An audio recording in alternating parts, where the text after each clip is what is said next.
Bonjour, je suis Mathieu, coach agile. Bienvenue dans cette nouvelle vidéo fièrement propulsée par Agile Partner. Aujourd'hui, je vais vous parler des KPI.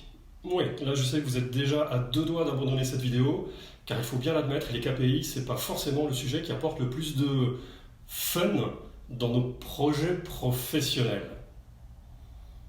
J'avais envie de partager cette vidéo car ce sujet, les KPI, c'est un terme que j'entends partout là où j'exerce mon activité, aussi bien dans les projets IT, bien sûr, mais pas que, je l'entends aussi dans des projets métiers, dans des services RH, dans des équipes administratives ou de comptabilité. Bref, les KPI sont partout.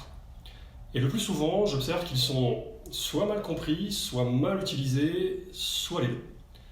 Alors pour entrer dans le vif du sujet, je vais m'appuyer sur un exemple fictif qui, je l'espère, sera facile à comprendre, quel que soit votre métier et quel que soit votre rôle au sein de votre organisation. Je vous présente donc Akira. Akira est une jeune femme qui pratique le karaté depuis sa plus tendre enfance et qui souhaite en faire aujourd'hui son métier. Son objectif professionnel est donc très clair, devenir la numéro 1 mondiale d'ici 3 ans. Pour illustrer tout ça, on va utiliser un axe horizontal pour matérialiser le temps et un axe vertical pour matérialiser sa place dans le classement mondial.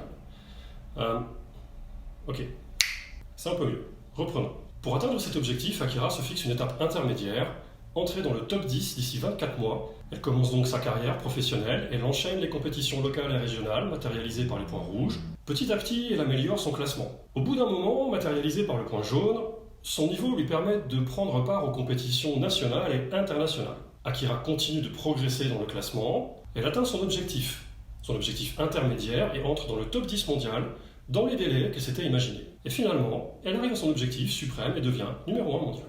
Félicitations.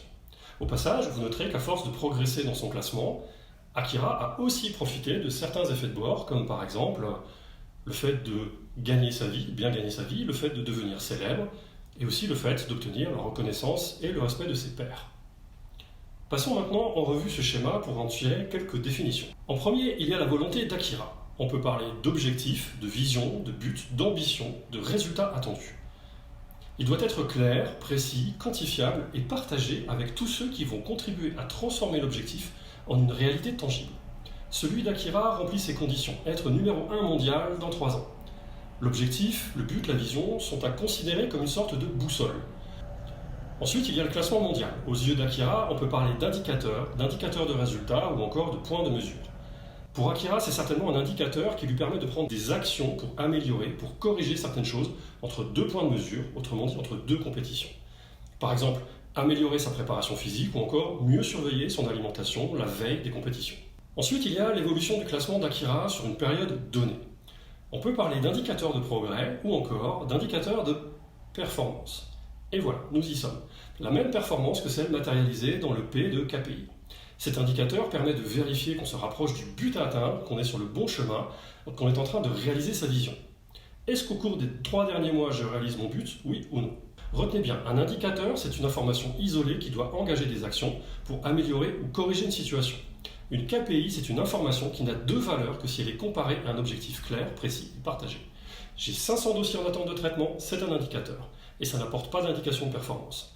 J'ai 500 dossiers en attente et pour être efficace, mon équipe devrait en avoir seulement 200. Là, on a un KPI que tout le monde comprend. Tout le monde comprend que l'équipe est en sous-performance. Enfin, on peut regarder les effets indirects. On peut parler d'effets de bord ou de bénéfices indirects. Dans le monde d'Akira, c'est l'argent, la célébrité et la reconnaissance. L'ambition d'Akira n'était pas de devenir célèbre, mais numéro 1 mondial. Améliorer son alimentation la veille d'une compétition est une action conforme à sa boussole, mais qui n'aurait a priori aucun intérêt si son boussole était de devenir célèbre. Une des difficultés quand on réfléchit à des indicateurs et des KPI, c'est de ne pas mélanger les objectifs et les bénéfices indirects. Pour illustrer mon propos, imaginons un deuxième scénario, rapidement, et passons à Jean-Claude, qui n'a pas pour objectif de devenir numéro 1 mondial, mais de devenir célèbre. À votre avis, quels seraient ces indicateurs à lui? Aurait-il pris les mêmes actions pour sa carrière que Akira? Quels sont pour lui ses effets de bord et ses bénéfices indirects dans son contexte?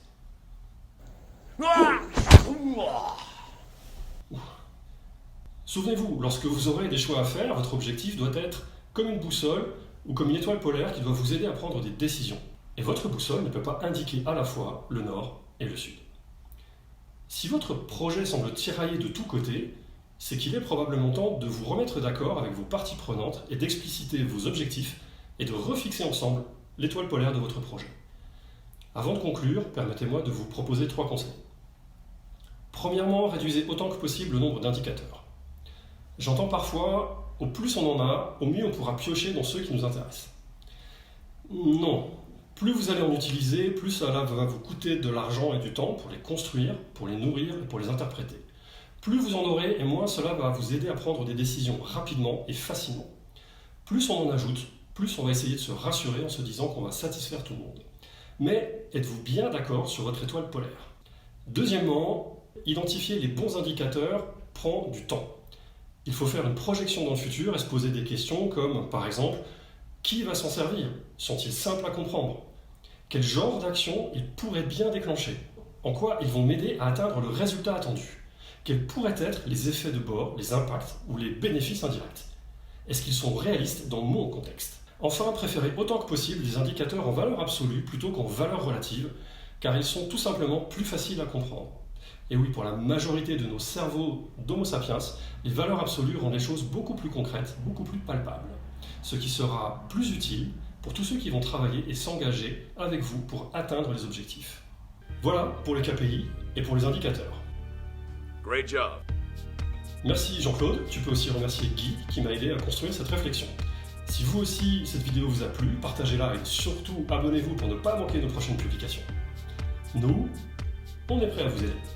Et vous, est-ce que vous êtes prêts à passer à la vitesse supérieure? Alors à très bientôt et d'ici là, restez agiles.